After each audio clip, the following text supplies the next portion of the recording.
পানি খাওয়ার 6টি সুন্নাত। 1 নাম্বার বসে পান করা। 2 নাম্বার ডান হাতে গ্লাস ধরা। 3 নাম্বার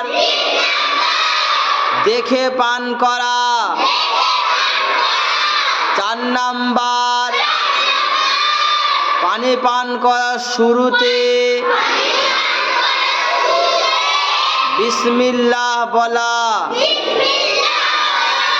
5 নাম্বার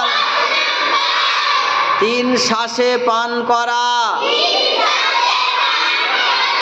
6 নাম্বার পান করার শেষে হ্যাঁ জানে আলহামদুলিল্লাহ বলা।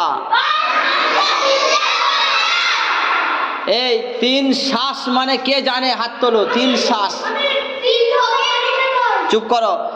এই সাকিব তুমি বলো 3 শ্বাস কিরকম পানি পান করতে হয়? কই দেখি বলো। সাকিব বলো, পারবে? হ্যাঁ ঢোক নিতে।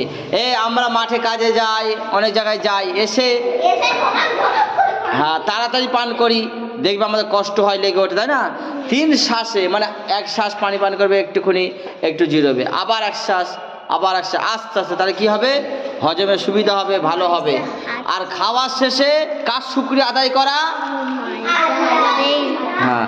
আর যে কোনো কাজের শুরুতে কি বলতে হয়?